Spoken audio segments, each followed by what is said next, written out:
मैं तुम्हें ये बोलूं कि ये जो कला है ना, ये जो टेक्निक है, ये तुम भी सीख सकते हो। इस टेक्निक को सीखने के लिए तुम्हें बस 3 सिंपल स्टेप्स को जानना पड़ेगा और वही सिंपल स्टेप्स आज मैं तुम्हें बताने।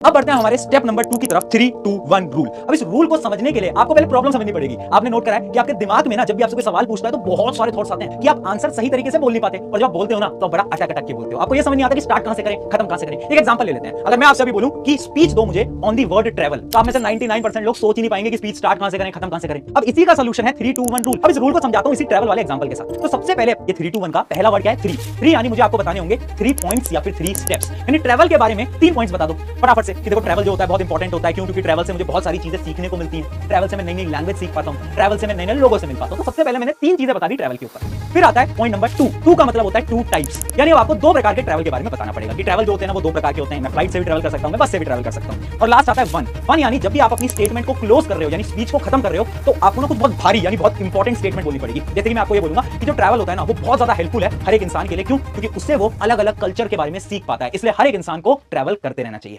समझ पाए? अब ये जो स्ट्रैटेजी है ना, तो हार्वर्ड यूनिवर्सिटी ने अपनी रिसर्च में भी प्रूव करा था कि जो लोग इस स्ट्रैटेजी की मदद से स्पीच देते हैं उनकी स्पीच ज्यादा अच्छी लगती है और लिसनर्स बहुत एंजॉय करते हैं इनकी लैंग्वेज को सुनना। अब बढ़ते हैं हम थर्ड स्टेप की तरफ, प्रेशर इम्यूनिटी ड्रिल। आपने कभी नोट करा है कि जब हमसे प्रेशर में कोई कुछ बोलने के लिए बोलता है ना तो हमारी जुबान ही नहीं चलती। ऐसा क्यों होता है? क्योंकि ऑब्वियस सी बात है, जब प्रेशर आता है तो इस दिमाग के इमरजेंसी हार्मोन्स एक्टिव हो जाते हैं, जिसकी वजह से आप अच्छी तरीके से बोल नहीं पाते। सोल्यूशन क्या है? सोल्यूशन बहुत सिंपल है, जो कि है प्रैक्टिस। अगर प्रेशर से डील करना है ना तो प्रैक्टिस करनी पड़ेगी। और यहीं पर ही मैं आपको अगले 7 दिन का एक ऐसा चैलेंज दे रहा हूं ना जो कि आपकी बहुत मदद करने वाला है। चैलेंज में आपको क्या करना है, अगले 7 दिन तक सिर्फ 1 मिनट हर रोज रैंडम टॉपिक के ऊपर वीडियो रिकॉर्ड करनी है। जैसे टॉपिक उठा लिया आपने शुगर, अब शुगर के ऊपर 1 मिनट तक बोलते रहो, चाहे हिंदी में बोलो, इंग्लिश में बोलो, आपकी जो भी लैंग्वेज उसके अंदर आप बोलो, बट आपको बोलना पड़ेगा अगले 7 दिन तक और रिकॉर्ड करो। अगर आप ये चैलेंज लेने वाले हो तो आज कमेंट में यस जरूर लिखना, ताकि आपको याद रहे कि आपने चैलेंज लिया था और इस चैलेंज को आपको फॉलो करना है। इससे क्या होगा, जो प्रेशर वाली सिचुएशन आप फील करते हो ना अपने स्कूल, कॉलेज, अलग अलग जगहों पर, ये खत्म हो जाएगी। अगर आपने 3 स्टेप्स को फॉलो करा ना तो आपकी जो थिंकिंग स्पीड है ना ये ऑटोमेटिकली बहुत इंक्रीज हो जाएगी। अब थिंकिंग स्पीड तो इंक्रीज कर ली, अब हम बढ़ते हैं सेकंड पॉइंट की तरफ, स्ट्रक्चर। अब हमें स्ट्रक्चर को मेंटेन करना है, बोलने वाला जो स्ट्रक्चर है। अगर आपने नोट करा हो किसी भी बड़े बिजनेसमैन को, जैसे कि स्टीव जॉब्स की मैं बात कर लूं या फिर अगर मैं एपीजे अब्दुल कलाम की बात कर लूं ना, तो वो जब बोलते थे ना तो किसी भी टॉपिक के ऊपर इतने कॉन्फिडेंस से बोलते थे कि सामने वाले को ऐसा लगता था कि इस इंसान को तो सब कुछ आता है इस टॉपिक के बारे में।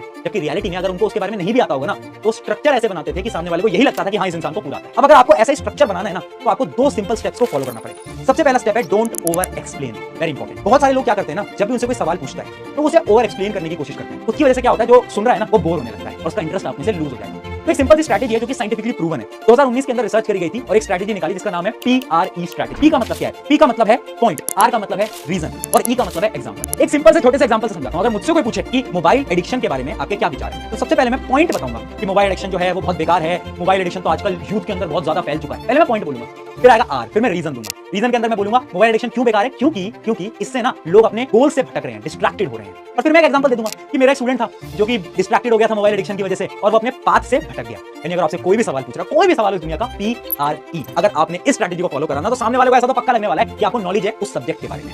ये था स्टेप नंबर 1। फिर आता है step number 2, start strong and strong. समझाता हूं। देखो अगर आपने बड़े बड़े पॉलिटिशियंस की स्पीच देखी हो ना तो हमेशा वो स्टार्टिंग बड़ी खतरनाक करते हैं, बीच वाली जो उनकी लाइनें होती है वो नॉर्मल होती हैं, लेकिन एंडिंग भी उनकी बहुत खतरनाक होती है। Don't lose faith and never ever let anyone tell you it's impossible. एक एग्जांपल मैं आपको देता हूं। अगर मैं आपसे किसी भी चीज के ऊपर बात कर रहा हूं, मान लो टॉपिक ले लेते हैं हेल्थ। अगर मैं हेल्थ के ऊपर आपसे बात कर रहा हूं तो मैं कैसे करूंगा? मैं स्टार्ट बड़ी खतरनाक करूंगा कि health is very important in your life. मैं बड़ी भारी स्टेटमेंट शुरू में बोलूंगा, फिर बीच में मैं आपको इंफॉर्मेशन दूंगा और मैं जो एंडिंग करूंगा ना वो भी बहुत खतरनाक करूंगा। So this is why you should maintain your good health, यानी स्टार्टिंग और एंडिंग बहुत अच्छी होनी चाहिए। तो इन 2 स्टेप्स की मदद से आप इजीली अपने स्ट्रक्चर पे काम कर सकते हो। और फिर आता है हमारा थर्ड पॉइंट, डिलीवरी, यानी अब बोलोगे कैसे, आप एक्सप्रेशन कैसे रखोगे, आपके हैंड मूवमेंट्स कैसे होंगे, आपका आई कांटेक्ट कैसे होगा। अब देखो एक रिसर्च ये बताती है कि अगर आप अपनी डिलीवरी स्ट्रांग कर लेते हो, यानी बोलने की कैपेबिलिटी स्ट्रांग कर लेते हो ना, तो आपका 50% काम तो वहीं खत्म हो जाता है। अब अगर आपको अपनी डिलीवरी स्ट्रांग करनी है तो सिंपल 3 स्टेप्स हैं यहां पर भी जो कि आपको फॉलो करने पड़ेंगे। सबसे पहला आता है स्टेप नंबर 1, स्पीड। अब देखो स्टैनफोर्ड यूनिवर्सिटी ने एक रिसर्च करी और उन्होंने बताया कि 3 प्रकार के लोग होते हैं। कुछ लोग वो होते हैं जो कि बहुत तेज बोलते हैं, कुछ वो होते हैं जो कि एकदम स्लो बोलते हैं और कुछ वो होते हैं जो कि नॉर्मल स्पीड पे बोलते हैं। और नॉर्मली जो लिसनर्स होते हैं वो उनको सुनना पसंद करते हैं जो कि नॉर्मल स्पीड में बात करते हैं। एक एग्जांपल देता हूं। इमेजिन करो मैं आऊं एक वीडियो के अंदर और मैं बोलना स्टार्ट करूं, हाय एवरीवन, मेरा नाम है प्रशांत और आज मैं आपको ये बताऊंगा। तो जब मैं तेज बोल रहा हूं ना तो आपको लगेगा कि अरे यार इतना तेज क्यों बोल रहा है, कुछ समझ नहीं आ रहा। और वहीं पर ही अगर मैं पॉजेस के साथ बोलूं,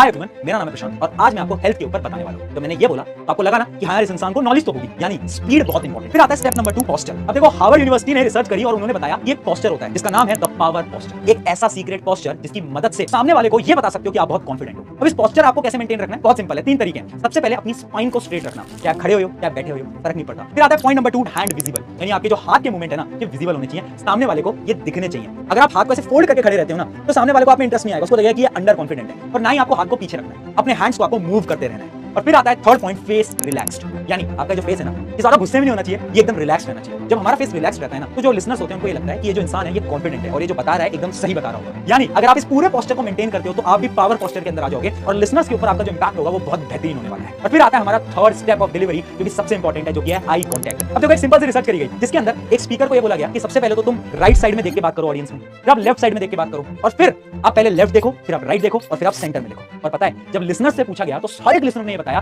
कि जब उस स्पीकर ने राइट देखा, लेफ्ट देखा और सेंटर में देखा तब वो ज्यादा कॉन्फिडेंट दिखाई दे रहा था। और इसी को हम बोलते हैं द ट्रायंगल आई मेथड। यानी जब भी आप स्टेज के ऊपर स्पीच दे रहे हो ना, तो याद रखो कि आपको पूरी ऑडियंस से आई कॉन्टैक्ट रखना है। उससे क्या होगा, पूरी ऑडियंस को ऐसा लगेगा कि उनका आई कॉन्टैक्ट डायरेक्टली आपसे हो रहा है और उनको आपकी बातों में ज्यादा बिलीव होगा। तो ये कुछ ऐसे मेथड्स हैं ना जिनकी मदद से आप भी अपने कम्युनिकेशन स्किल्स को बहुत स्ट्रॉन्ग करते हो, यानी आप भी बहुत लोगों को इन्फ्लुएंस कर पाओगे और आप भी एक बहुत अच्छे स्पीकर बन